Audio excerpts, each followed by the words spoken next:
There we go. How's everyone doing today?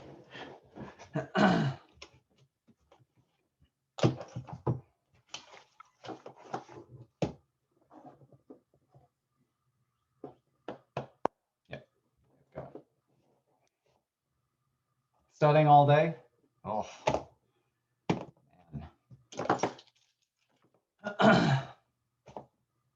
man. So I I had some technical issues over the weekend with the router and stuff, and I was planning on finishing up grading on Saturday. So I have most of the grading done. But yeah, I wasn't able to get anything done over the weekend. But I'm gonna finish the grading right after class. And we're apparently not supposed to release any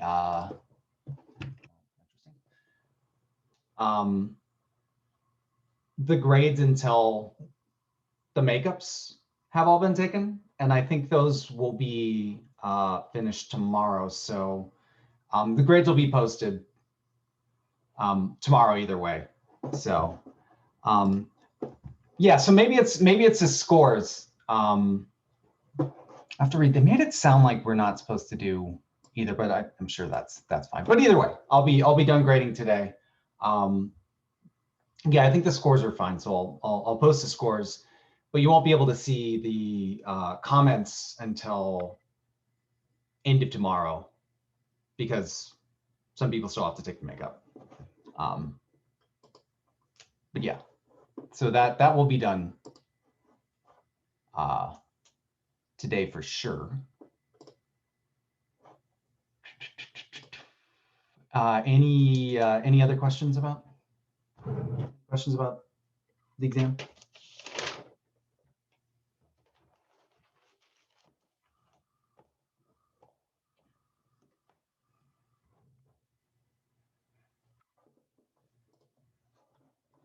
Okay, cool.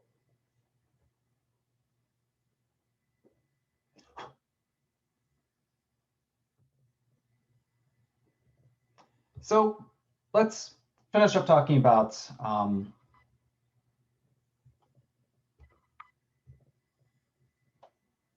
double integrals over more general regions. Let me grab some water super quick.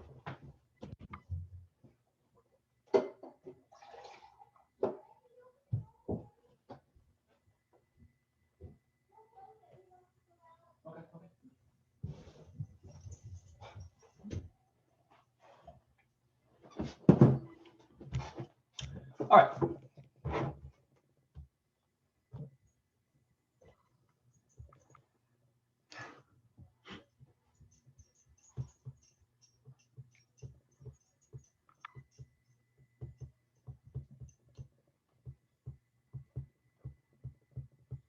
Double integrals over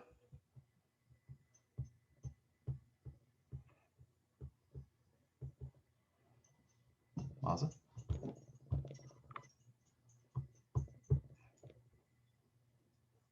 Over general regions. All right. Okay, so we saw last time that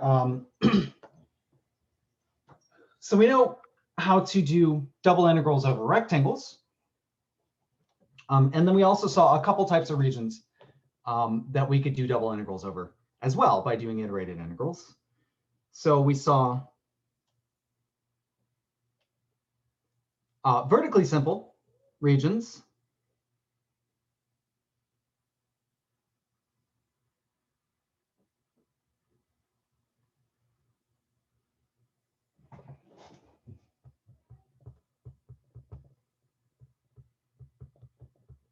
So we saw vertically simple regions where, oops,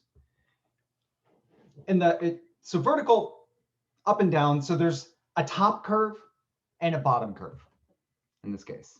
So our bottom curve is going to be y equals g1 of x, and our top curve is going to be y equals g2 of x, And x is going to go from A to B. So for vertically simple, vertical top and bottom, so there's a top curve and a bottom curve. You can do the vertical line test, remember, and it's always going to hit the top of your region D in the same curve. You can describe it with the same equation. And the bottom, it's always going to hit the same bottom curve, no matter what vertical line you intersect with D. So vertically simple, the vertical, the up and down variable y is going to be bounded by functions of the other variable. So y is bounded by functions, bounded below by g1 of x and above by g2 of x. And the other variable x is going to be bounded by numbers. X is going to go from A to B.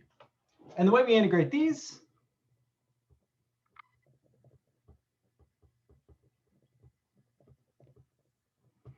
is we do an iterated integral, and we integrate with respect to the variable bounded by functions first, because we need to plug in a number at the end, because a definite integral is always going to give you a number.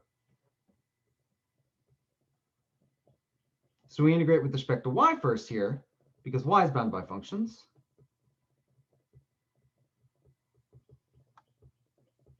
And then we integrate x from A to B.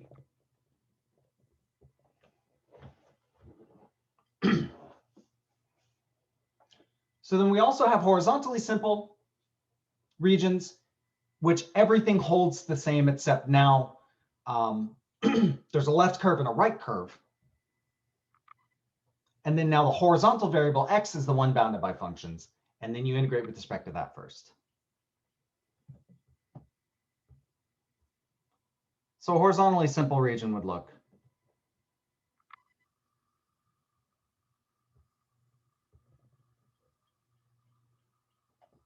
something like that. So y would go from, sorry.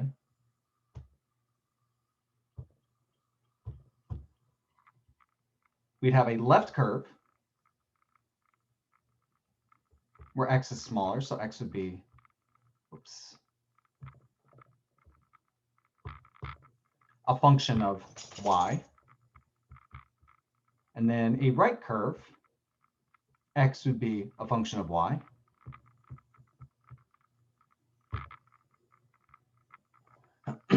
And then y would go from C up to D. And then we do exactly the same thing, right? We'd integrate with respect to the function bounded by variables first. So with respect to x now, and then with respect to y second. Okay. So those are our two types of regions that we can integrate over. So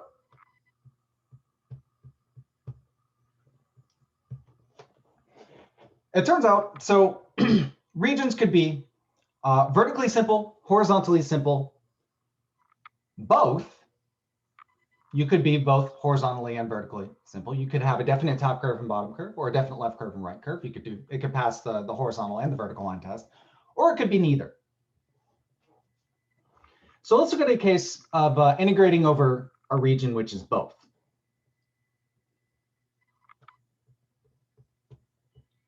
Sometimes one direction is better than the other, as we'll see in the case of this integral. Suppose we want to integrate e to the y squared with respect to area over the region D, where D is given by the following.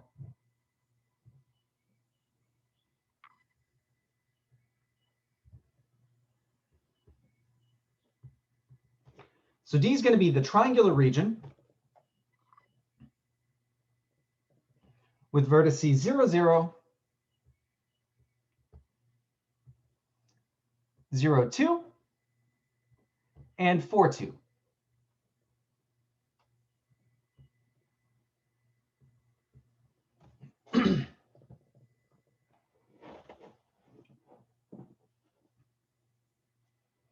So this is the region D that we're going to integrate over. Okay, so first thing you want to check is my area vertically or horizontally simple, or both or neither? Okay, so is this vertically simple? Is there a top and bottom curve? Yes, there is. Right, the bottom curve for every vertical line you intersect, it's always going to hit the top in y equals 2 and the bottom in the slanted line, which we will find the equation of that in a second. So it's vertically simple. Is it horizontally simple?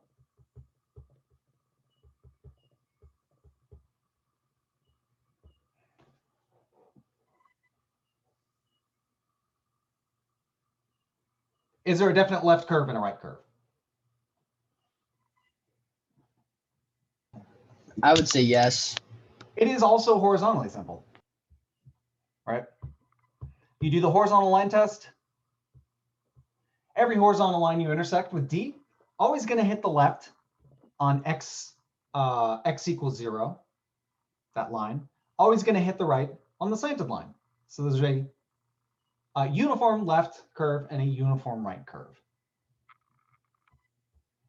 Okay, so normally you would look at this and you would say, okay, we checked that it's vertically simple, so usually we wouldn't check that it's horizontally simple. But let's see what happens if we treat this as a vertically simple region and try to do the integral. Okay, so vertically simple, so there's going to be a top and a bottom curve. So that means the vertical variable y is going to be bounded by functions of x. So y is bounded below, well, first of all, y is bounded above by what? So that is y equals, what's the top curve?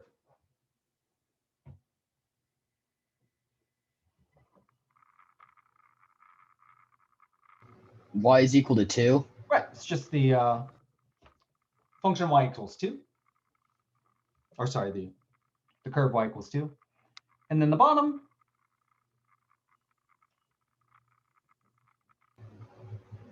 is, so the, what's the slope of the bottom one? So we know the y-intercept is 0, so it's just going to be y equals mx for whatever the slope is. What's the slope of the bottom curve? Or the bottom 1/2 x. Right, so it it goes up to and over 4. So rise over run is 1/2. So the bottom guy is y equals 1/2 x. So y goes from x over 2 up to 2. So y is bounded by functions. X is bounded by numbers. X goes from 0 to 4.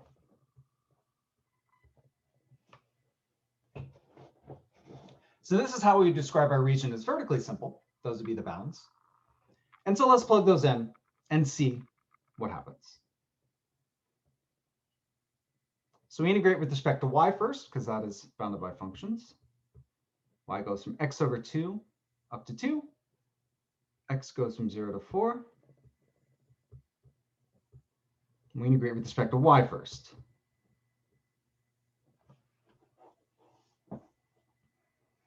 Okay, so let's look at the inner integral. E to the y squared, we're integrating with respect to y. Can we do this? Do we know how to integrate e to the y squared with respect to y? Yes. Dude, so the problem is, really, we have sort of limited tools from 140 and 141.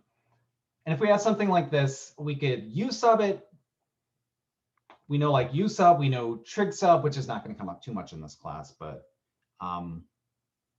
really we can't do any of those things with this. We can't use sub because we have e to the y squared, and we would need like 2y or something times y on the outside in order to use sub. So it turns out we can't really evaluate this with the tools we have from 140 and 141. So it looks like we're in trouble, right? But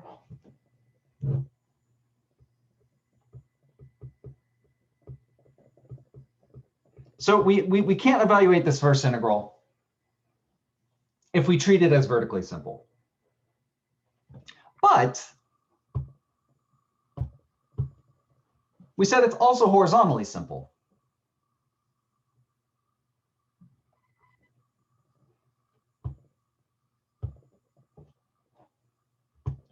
So let's try and see what happens if we treat it as horizontally simple.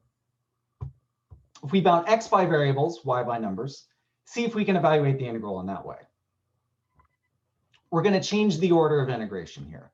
Instead of integrating with respect to y first, we're going to integrate with respect to x first. Okay, so left curve and right curve. So our left curve, I already said, is the line x equals 0. Right, so if we're horizontally simple, if we have a left and a right curve, we're going to bound the horizontal variable by functions of y. So the left is simple, it's just x equals 0. The right curve is that same slanted curve we looked at earlier, which we said was y is equal to 1/2 x. But now we want to bound x by functions of y, so we need to get x by itself. So that means x is equal to 2y is the right curve in this case. So x goes from 0 to 2y. Does everyone understand that point? Left curve x equals 0 is simple. The right curve is the line y equals 1/2 x, but we need to write that as x equals some function of y. So we get x by itself and get x equals 2y. And then y is bounded by numbers. So y goes from what to what?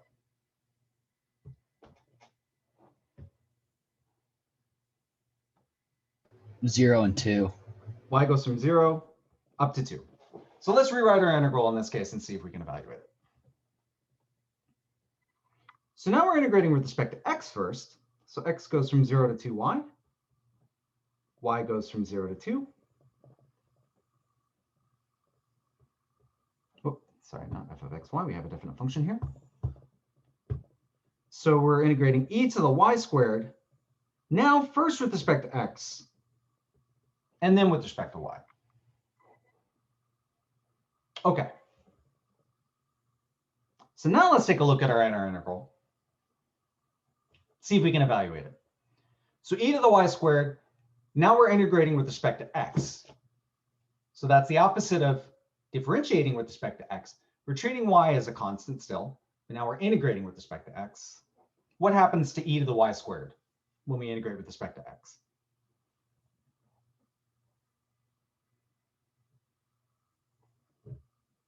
It's just going to have an x in the front of it. Right, so e to the y squared is just a constant if we're integrating with respect to x. So it just becomes x times that constant. So we get x times e to the y squared. That's good. We can actually evaluate this, unlike last time. And we evaluate that from x equals 0 up to x equals 2y. And when we do that, we get e to the y squared.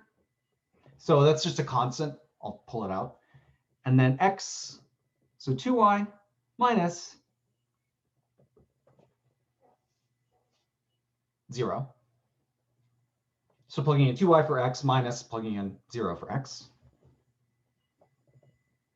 And so we just get 2y e to the y squared. Let me give myself more room here.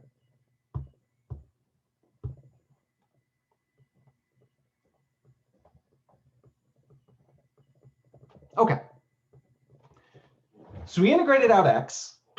We're just left with a function of y. We integrate that with respect to y. So plug that into our outer integral. So integral from 0 to 2 of 2y e to the y squared with respect to y. Okay, so before we just had e to the y squared and we had to integrate with respect to y. And we didn't have the tools from 140 and 141 to do that. But now we have 2y e to the y squared integrating with respect to y. And we can u sub this.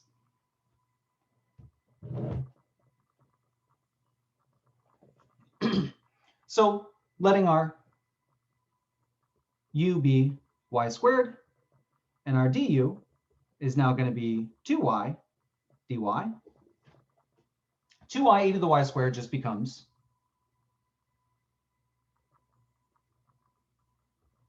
e to the u du.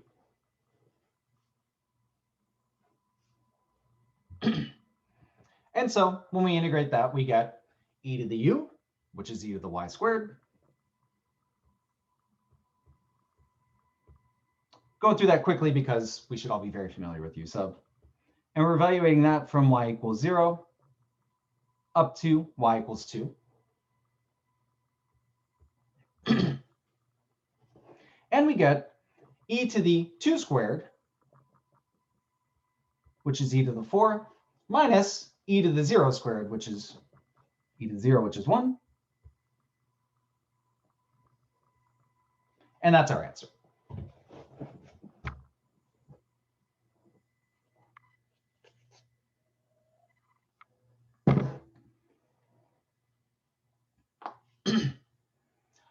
Okay, so this is a common thing you need to be on the lookout for. If you're given an integral like this, and you have a region which is both vertically simple and horizontally simple, it's a very common thing on an exam to give an integral which can only be evaluated in one of the orders. Like, so you can either integrate with respect to y first and then with respect to x, or with respect to x first and then with respect to y, since it's both vertically and horizontally simple. But in this case, we're not able to integrate with respect to y first, right? So then we need to treat it as horizontally simple. So we need to bound x by functions because we're integrating with respect to x first. And it turns out we're able to integrate it when we do it that way. And that's what we do here. Any questions about this example?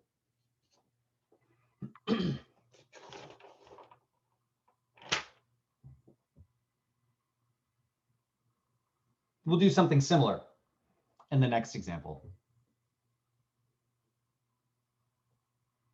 Okay. So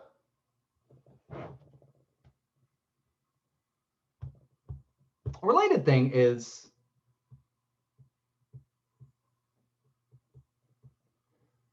suppose we give you an integral where we already plug in the bounds and we ask you to change the order of integration and evaluate.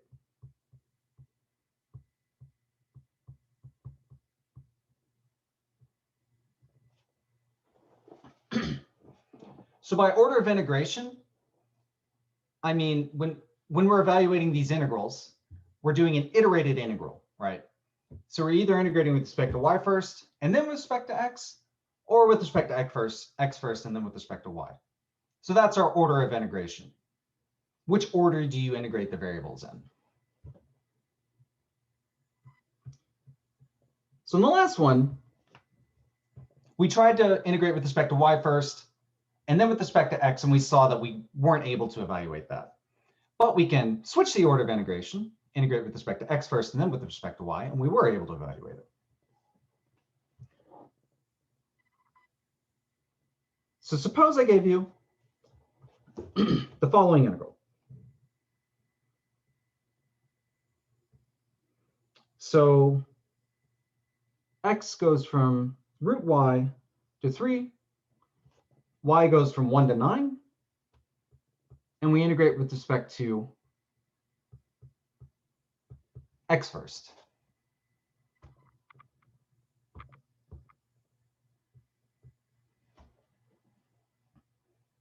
So it turns out you can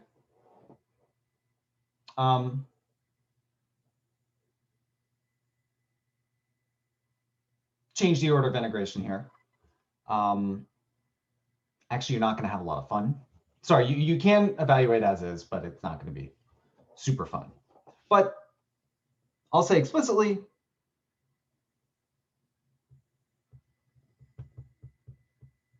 let's switch the order of integration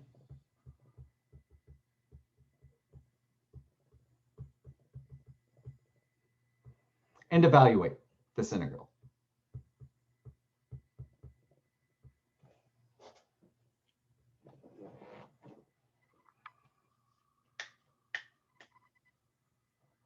Okay, so first we integrate with respect to x first, and then with respect to y with this specific integral. Okay, so notice with all the other stuff, we've kind of given you a d. There's been sort of a picture attached, and then you have to find the bounds. But here we give you the bounds first, and then we're asking you to switch the order of integration. Okay, so one thing to notice is here are the two ways. Let me actually use another color. Here are the two ways we can write this integral. First with respect to y, and then with respect to x, and then with respect to x, and with respect to y.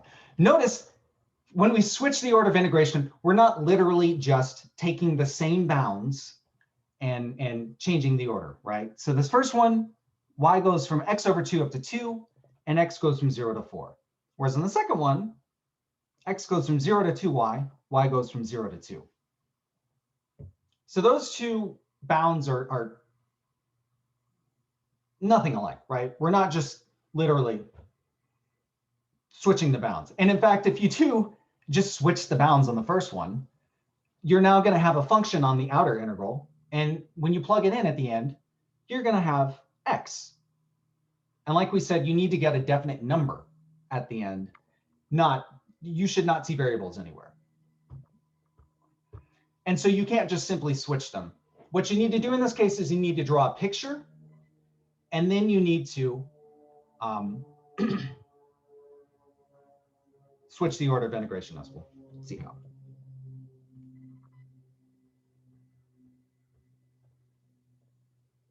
So step one for these problems is always draw your domain D for your change the order of integration problems.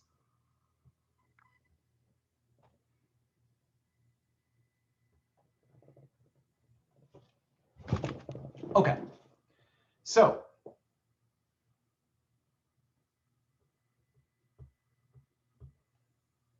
we know from the integral, it tells us x goes from square root y on the left, where x is smaller, up to x equals 3, and y goes from 1 to 9. So our left and right curves are going to be x equals square root y and x equals 3. So you're probably less familiar with x equals root y than you are with, let's square both sides, y equals x squared is probably the way you're more used to seeing that. So x equals root y is just going to be the right half of y equals x squared, the stuff where x is positive. So here, this is x equals root y.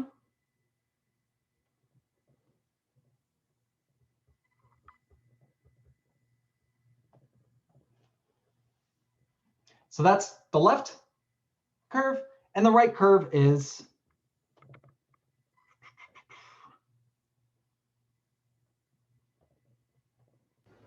x equals 3. Would we write that in terms of like vertically simple or horizontally simple? Would we write that's just x, right? Because you said that's x and that's y. So could we say it's just x squared and that's x is equal to 3? Well, yeah. Wait, what do you mean? Sorry. So you just say that this guy is, I mean, we're going to switch it in a sec, but Okay. Yeah, I just, for the purposes of just make like a really rough sketch. And as long as you understand what the curves are, you're fine. But yeah, that's x equals y, root y, which is the same as the right half of y equals x squared, which we will use in a second. But that'll help you sketch the curve, knowing that it's y equals x squared, because then you know what it looks like. Because if I just say x equals root y to most people, you're not going to know what that looks like off the top of your head.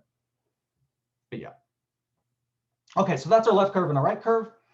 And then y goes from y equals 1 up to y equals 9. Whoops. Okay, so y equals 1 happens right here. So x equals root y. Y is going to equal 1 when x is equal to 1. So that's the bottom. And the top is y equals 9.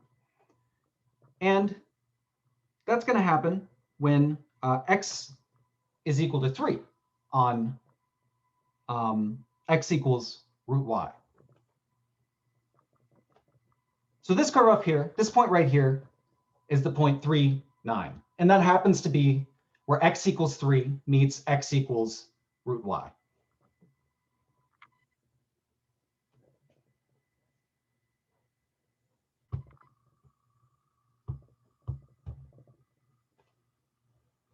Does everyone see that? So it's important that you know like where on the graph that happens, right? Because if I said like y equals 5, this graph would look different, right? You'd just be getting like this part down here. But since it's where, and this is important because we're going to change the order of integration, and that's going to matter.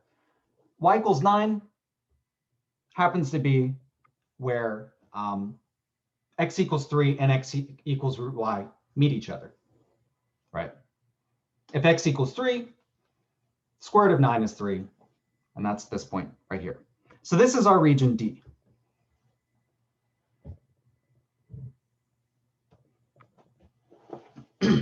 Okay, so you really only need like a very rough sketch of this. Now, what we want to do is, so we treated this as horizontally simple. Now we need to bound y by functions of x. So find a bottom curve and a top curve.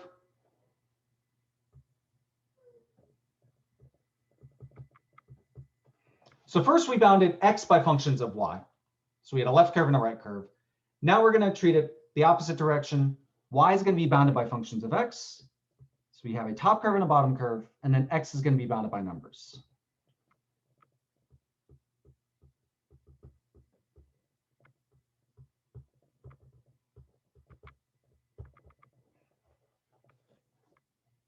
Okay, so what is our top curve of this region D now?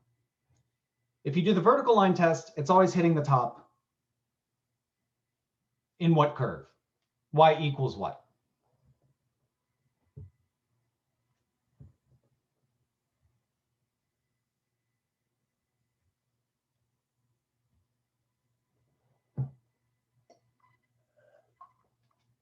Right, so our top curve is this y equals x squared. So it's bounded above by x squared and below by y equals what? What's our bottom curve? Y equals 1.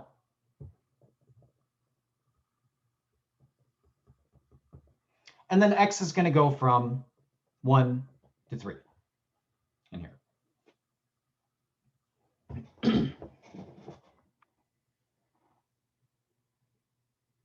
So now we have the new bounds for our new integral.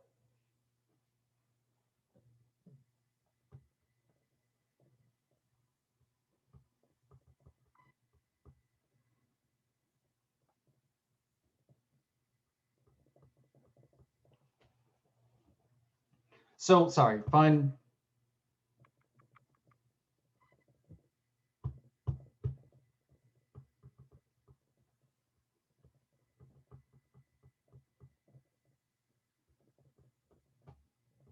So we draw our guy, we switch the order of integration. Now we're going to do y. So y is bounded by functions, etc. And then plug it in and evaluate. Okay, so we have now y goes from y equals 1 up to x squared. X goes from 1 to 3, and it's x e to the y, I believe. Yes. And now we integrate with respect to y first. The inner integral is y, and then x.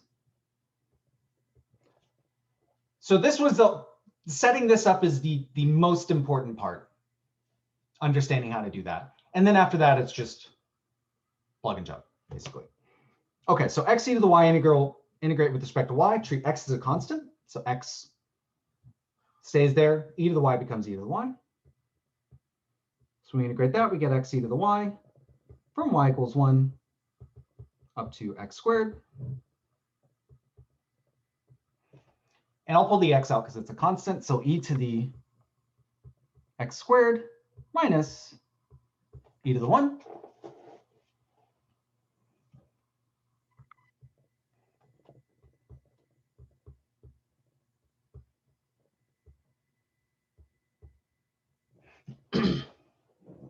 And I'll distribute through for reasons we'll see in a sec.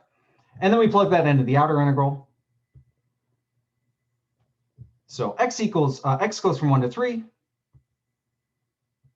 X e to the x squared minus x times e to the 1. Integrating with respect to x.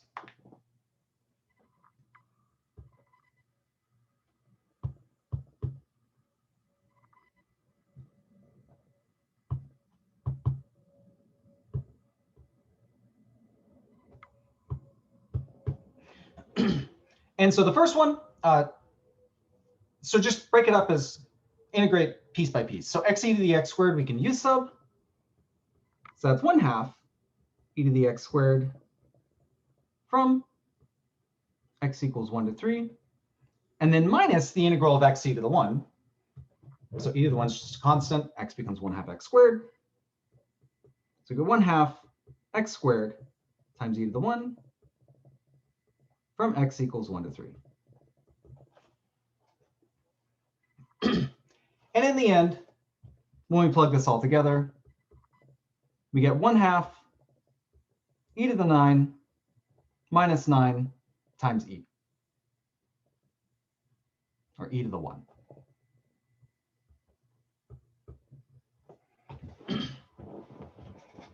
So the evaluation is easy. The biggest step is understanding how to set this up.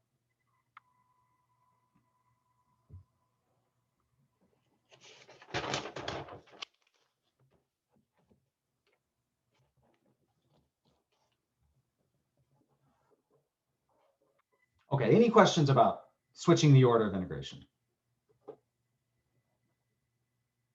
Remember, you cannot, if you're just given an integral with the bounds and you're told to switch, you cannot just simply exchange the bounds. You have to draw your picture and then change which variables bounded by functions, and then from that picture, get the bounds. And the bounds will often look nothing like the bounds for the previous integral.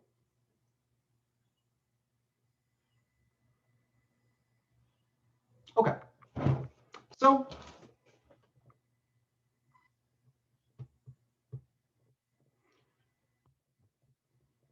we said we can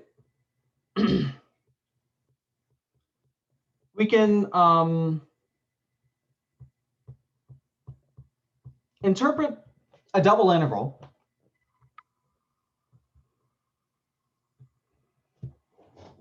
as volume below a surface where that, okay, so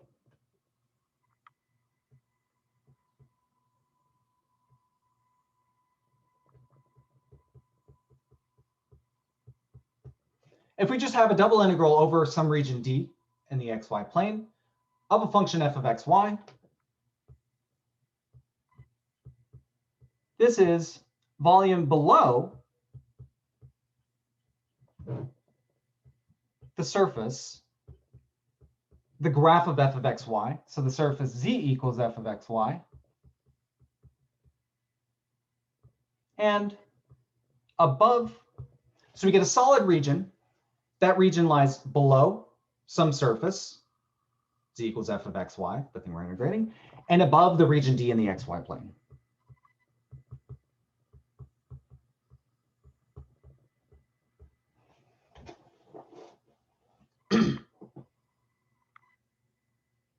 So that's volume above the xy plane, below the graph of some function.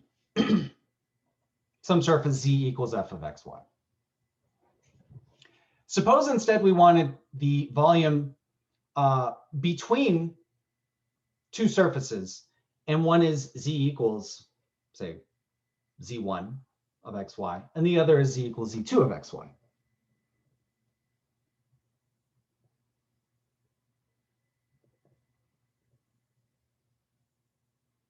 Okay, so suppose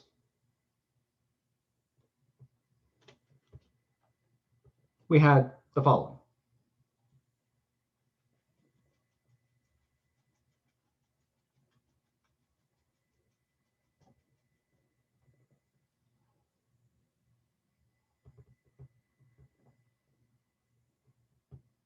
Hang on, let me.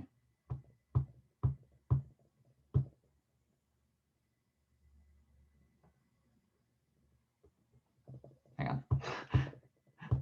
So suppose this is our D. Okay, so suppose we have two surfaces. The top is, say, z is equal to z2 of xy. So it's the graph of the function z2 of xy. And the bottom is z equals z1 of xy.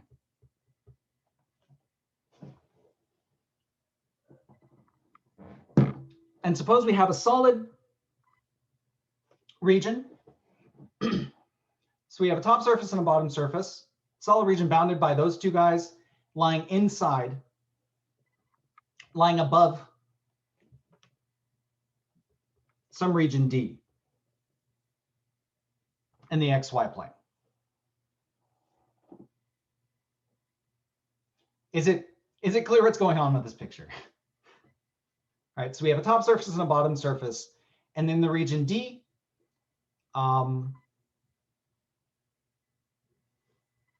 everything in here lies directly above that guy. So instead of just the region above D and below z equals z2, it's the region lying above D, which is bounded above by z equals z2 of xy and below by z equals z1 of xy.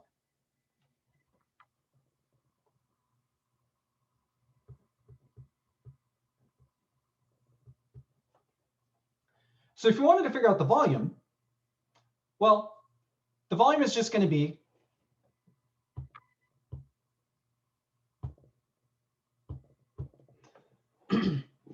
so think of it this way.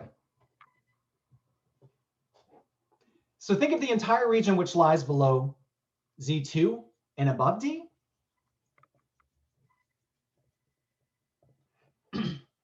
And then we need to subtract from that the region which lies below Z equals Z1 and above D. So we have sort of two regions. We have a big region, we know how to calculate that volume. The region below Z equals Z2 and above D. And then we have a smaller region, we know how to calculate that. The region below Z equals Z1. So this big thing, the region we want is, the volume we want is the volume of the big thing minus the volume of the smaller one.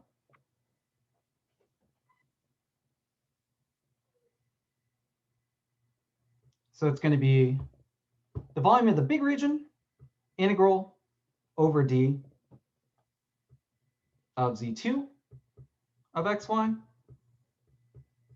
minus the volume of the smaller region, the integral over d of z1 of xy.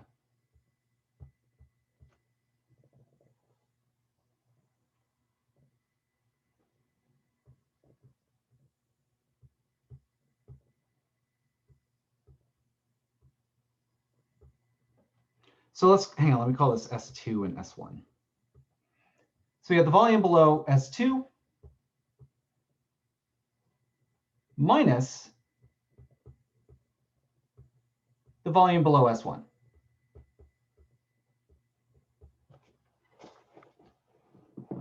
Does everyone see that's the volume between S1 and S2? So the volume below S2 minus the volume below S1.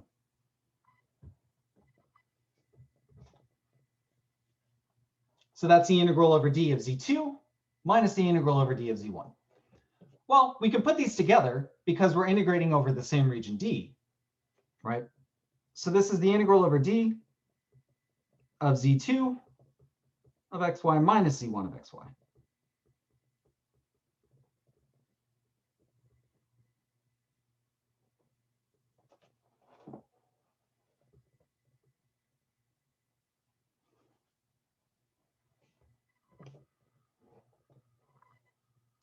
So this is going to be the volume between S2 and S1.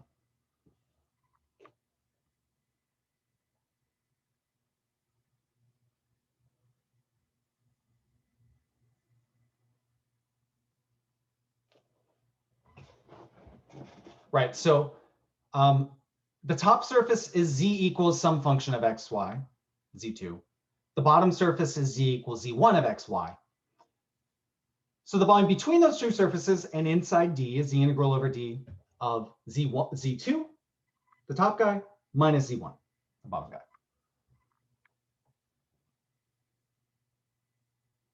So super quickly, let's just set up the following integral.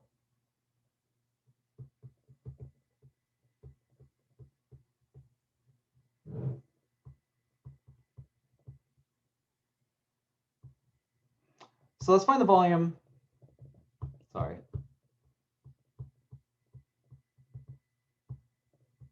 of the solid bounded above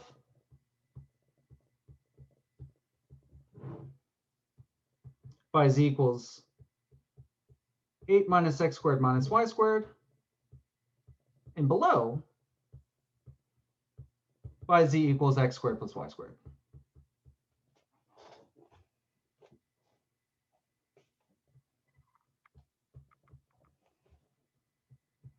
And the region D that it's all going to lie above is going to be the rectangle. X goes from -1 to 1, y goes from -1 to 1.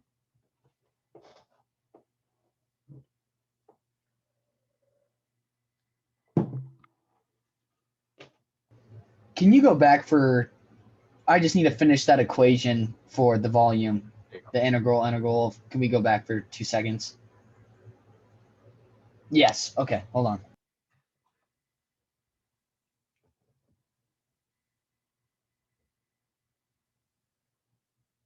Perfect, thank you.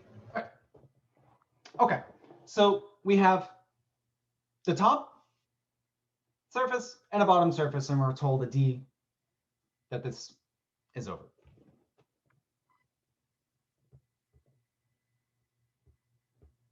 So the volume is going to be the integral over D, we'll find the bounds in a sec, of, so our top guy is z equals, so you always need to get it as z equals some function of x and y. So our z2 of xy, our top, is the 8 minus x squared minus y squared.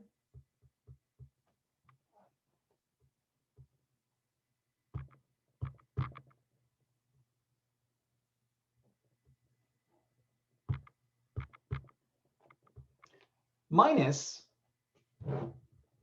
whatever the bottom function is, if this is the graph of that. So the bottom is z equals x squared plus y squared. So that's our z2, x squared plus y squared.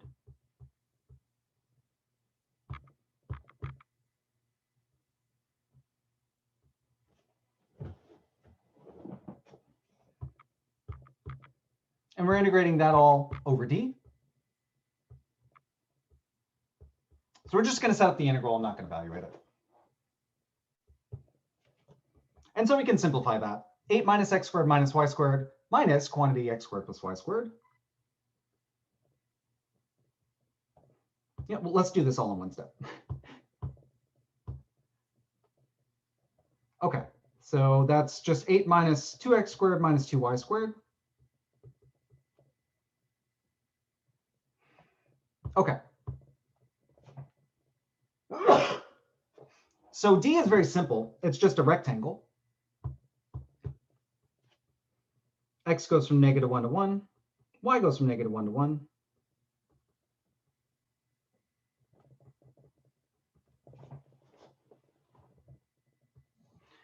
And rectangles, they're both, it's just X and Y are both bounded by numbers. So it doesn't matter which you integrate with respect to first. So let's just do X first. X goes from -1 to 1.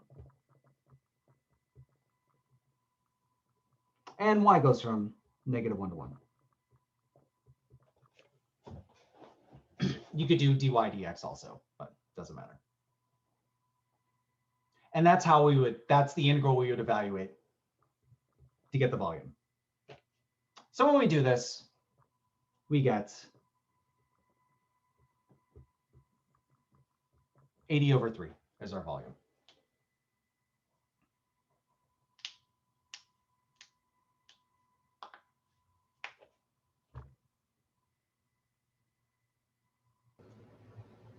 Since this is on the same integrals, -1 to 1, I mean, wait, sorry, never mind. I was thinking like these were separate, but right, we integrate with respect to x first and then y. Okay. Yeah. My bad. They just happen to both be from -1 to 1. But yeah, you need to keep track of which is which normally. Yeah. Okay, any questions about that one? Okay. All right, so all right, that's basically it. There's, I think one problem in the homework that is just a small thing that I haven't covered, but it's covered in the text, and it's very simple, very straightforward. So I will let you guys read the book to do that problem. It's very simple, and it's not something that typically shows up on an exam. So, but yeah, any questions about anything we've been over today? Okay, so we're going to cover triple integrals on Wednesday. And yeah, I'm going to go over to the office hours and finish up grading the exams. And I will see y'all on Wednesday. Have a good day.